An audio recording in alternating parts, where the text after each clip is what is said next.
Bonjour à tous, c'est Cécile de Tarot Holistique. J'espère que vous allez bien.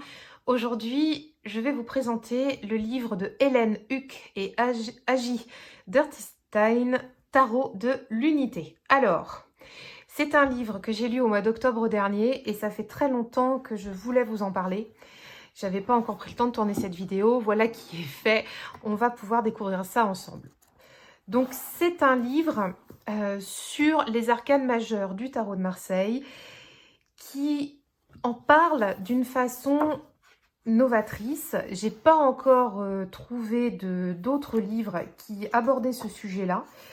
Et je vais vous présenter ça tout de suite. Donc en fait, Agi Dirty-Stein, elle a créé les illustrations du livre. Elle est tatoueuse sur Toulouse.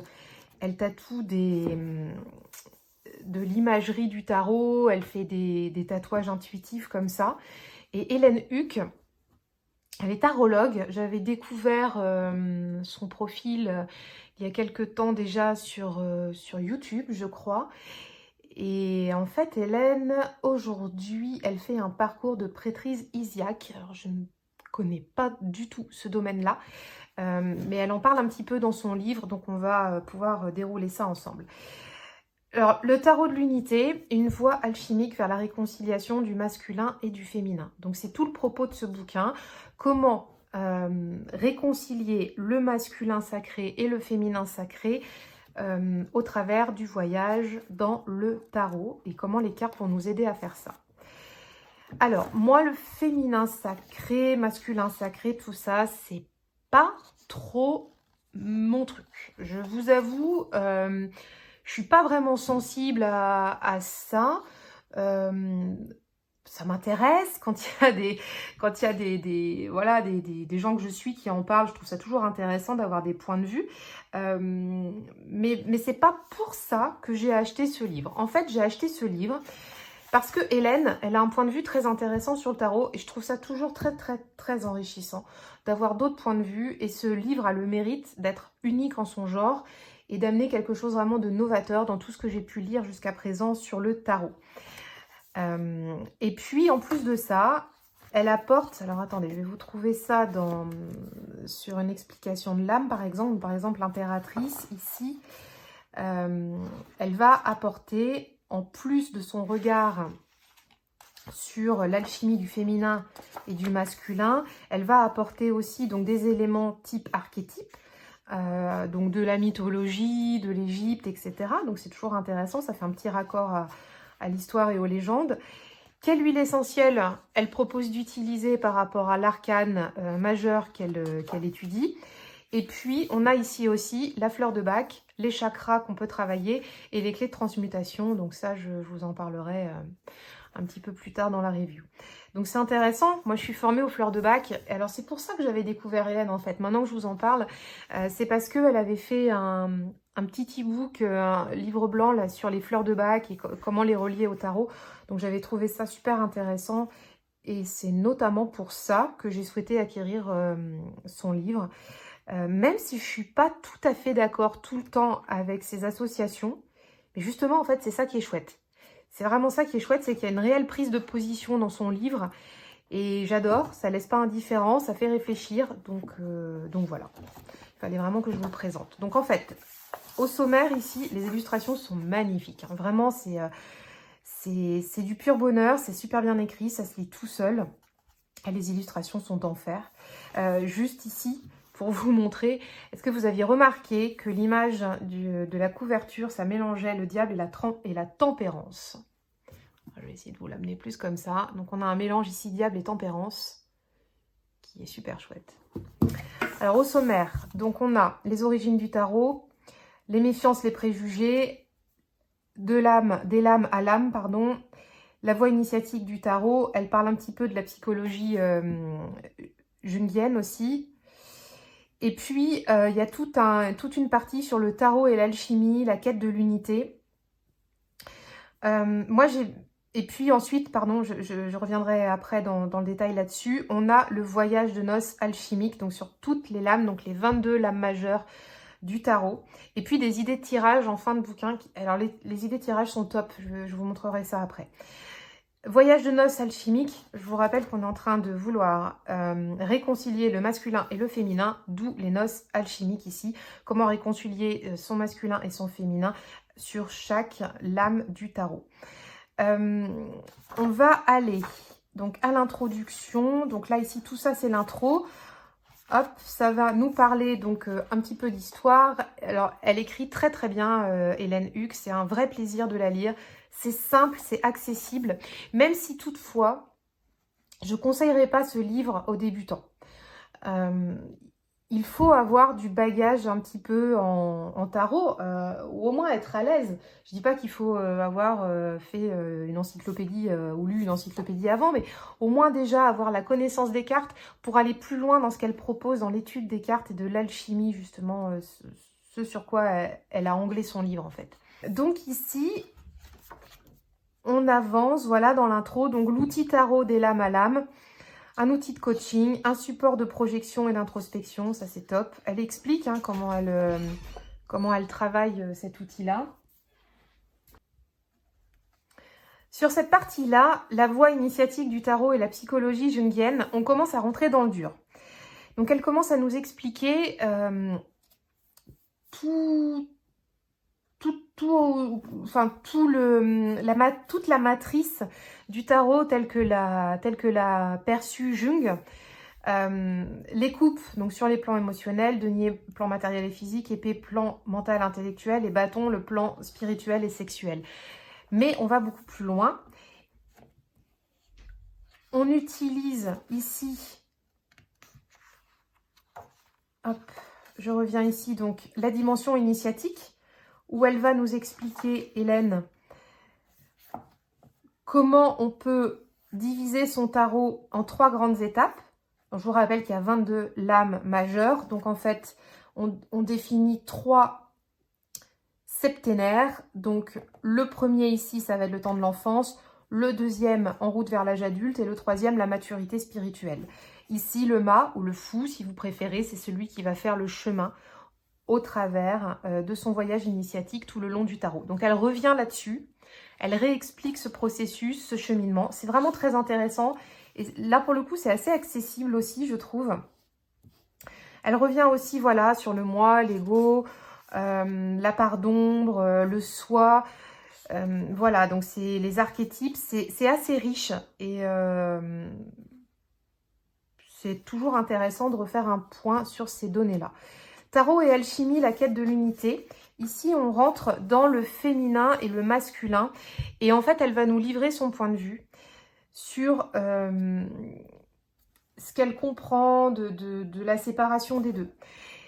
Alors, là, pour être tout à fait sincère, c'est là où moi j'ai moins accroché. Parce que comme je vous disais tout à l'heure en début de vidéo, je suis pas branchée, moi, sur tout ce qui est féminin sacré, honorer son féminin. C'est vraiment pas des choses qui me parlent. Donc j'ai trouvé ça vraiment super intéressant. Je me suis plongée dedans. J'apprécie son point de vue, sa prise de position là-dessus. J'apprécie beaucoup ça. Après, je vous avoue que j'ai lu le livre sans m'en faire l'écho en fait de ça, même si c'est quand même la voie alchimique vers la réconciliation du masculin et du féminin, même si c'est le propos du livre, mais je l'ai pas intégré en fait cette partie-là, parce que c'est pas mon kiff quoi. En revanche, j'ai beaucoup apprécié cette partie-là, le tarot alchimique, où en fait elle revient sur qu'est-ce que l'alchimie, elle revient aussi sur des notions de pierre philosophale, alors on va peut-être pas passer toutes les pages comme ça, mais le lien avec le tarot, et ça j'ai beaucoup aimé, le grand œuvre alchimique, l'œuvre au noir, l'œuvre au blanc, donc toutes ces parties-là, toutes ces étapes qui sont codifiées et qui nous permettent en fait d'avancer et d'avoir une lecture plus profonde dans les lames du tarot. Moi, ça m'a beaucoup plu. C'est des notions que j'avais déjà lues dans d'autres livres, mais elle a une autre façon de les expliquer. Et voilà, donc vous voyez, par exemple, elle relie ici, donc je ne vais pas rentrer dans le détail parce que je vous invite vraiment à acheter le livre et soutenir son travail. Mais voyez, par exemple, les arcanes de l'œuvre au noir, ici, on a voilà, la papesse, le pape, l'ermite. En fait, elle donne réellement des clés, les concepts pour se les approprier et les lames qui vont faire écho à ces œuvres-là. Donc, ces œuvres alchimiques. Et ça, c'était super intéressant. Donc, le voyage de noces alchimiques au fil des arcanes, c'est là où elle va nous proposer d'entamer cette fameuse feuille de route au travers des lames du tarot. Elle nous parle de l'image, de la symbolique, de l'œuvre alchimique. Elle nous propose en fait une lecture de ces arcanes-là. La boîte à outils énergétique, les archétypes. Elle explique en fait tout son processus et comment elle va nous faire rentrer dans les lames. Et c'est vraiment super intéressant. Donc, on va relire avec elle les lames sous l'angle de l'imagerie. On va relire avec elle aussi les lames, donc imagerie symbolique, sous l'angle de l'œuvre alchimique qu'elle a expliqué juste avant. Au niveau des archétypes aussi, donc là, on était sur le battleur, on est sur l'archétype de l'enfant intérieur. En quoi ça peut nous rappeler notre enfant intérieur. Comment utiliser ce process-là. Et puis, pour aller plus loin, quelle huile essentielle va venir soutenir ce travail? Quelle est la fleur de bac qui peut aider? Alors là, bon, là, pour le coup, il faut l'avoine pour l'enfant. Je suis complètement en accord avec ça. Quel est le chakra qui peut venir renforcer ou alors qui peut éventuellement être déficient si on se trouve avec une lame déficiente? Ici, au niveau du battleur. Donc là, on est sur les 2 premiers chakras pour le battleur. Et puis, alors attendez, l'archétype ici, c'était... Oui, l'enfant intérieur. Mais en fait, après, elle utilise, comme je vous disais en début de vidéo, aussi des concepts mythologiques. Elle va aussi sur de l'historique, donc c'est intéressant. Les clés de transmutation, ici, on est... Alors, vous pouvez le comprendre comme de l'interprétation, mais vraiment pour vous aider à transmuter, mais à vous transformer, en fait. C'est ça. C'est qu'est-ce qui va aider votre personnalité, votre inconscient à aller travailler plus profondément et à transformer ces énergies. Donc, vibration dense, vibration subtile. Et toutes les arcanes, tous les arcanes, pardon, c'est un arcane, tous les arcanes se déroulent de la même façon. Par exemple, ici, pour la papesse, l'archétype, ça va être Isis, Sophia. Vous voyez? Donc, et en plus, elle reprend des éléments. Donc, dans le Rider-Waite, voilà, elle va nous dire qu'elle se nomme la grande prêtresse. Bon, voilà, si vous ne le saviez pas. Donc, vous pouvez reboucler à un moment donné, à chaque fois, les informations que vous avez eues ailleurs. Et c'est toujours la même grille de lecture, donc l'huile essentielle, la fleur de bac, les chakras et les clés de transmutation, donc pour pouvoir évoluer grâce à la lame. Et tout le livre est ainsi fait. C'est vraiment super intéressant. Alors parfois, j'ai quand même eu le sentiment qu'il y avait comme si en fait elle avait une revanche à prendre sur le féminin, parfois un petit peu diminué ou retrouver son féminin, un petit côté va-t-en-guerre. Je trouve ça formidable, mais ça me parle pas trop. Donc ça, ces côtés-là, je les ai laissés. Parce que pour moi, l'union du féminin et du masculin est déjà en nous. Alors elle le dit aussi, hein, on est tout à fait d'accord là-dessus. Mais pour le coup, on le vit pas de la même façon. Et moi, j'ai pas reçu ces messages-là de la même façon, donc j'ai plutôt laissé ces parties-là. Voilà pour ça. Mais c'est un livre très profond, très riche. Les illustrations sont vraiment, mais vraiment magnifiques. Alors, regardez-moi ce diable. Regardez-moi ça. C'est vraiment une illustration atypique qui peut mettre mal à l'aise certaines personnes. Moi, je la trouve d'une force exceptionnelle. Là, on est en plein dans le pouvoir du féminin sacré, typiquement très, très intéressant. Donc voilà, pour les arcanes, l'étude des arcanes. Et puis, alors c'était ici, hop, donc on a toutes les cartes. Donc ça, c'était la partie des arcanes majeurs, donc de l'étude du jeu. Donc elle ne s'intéresse pas aux mineurs, elle ne travaille pas avec, donc elle a vraiment focalisé son travail sur les majeurs. Et ici, on a enfin les propositions de tirage. Donc comme je vous le disais tout à l'heure, c'est d'une grande richesse. Elle nous donne aussi des types de modes d'emploi, comment se les approprier, etc. Donc, ce qui est intéressant, c'est qu'elle laisse toujours libre cours et libre choix à la personne de faire comme elle veut. Je trouve ça vraiment extra. Tirage du grand œuvre, donc on est sur l'œuvre alchimique dont on parlait avant. Voilà, donc alors l'œuvre alchimique, hein, c'était sur les alchimistes, notamment du Moyen-Âge, comment ils avaient organisé leurs travaux, etc. Donc en fait, elle revient là-dessus pour pouvoir aborder ces thèmes-là. Moi, par contre, il y en a un autre que j'ai bien aimé. Donc là, on a un autre tirage, le parchemin alchimique. Donc elle propose une méthode de tirage, elle explique comment on peut faire. Donc tous ces tirages-là sont proposés pour réunir, pour réconcilier ce masculin et ce féminin, pour aller faire cette union sacrée du soi avec le soi. Et éventuellement, sinon, si vous avez des choses à travailler avec des gens aussi de votre entourage, ça peut être aussi une bonne méthode de travail que de s'approprier ce livre et de pouvoir aller travailler avec les tirages qu'elle propose. Le dialogue alchimique ici. Alors maintenant, en fait, il y en avait un autre. Ouais, c'est ça. Le tirage de l'Ouroboros, moi j'ai beaucoup aimé ça.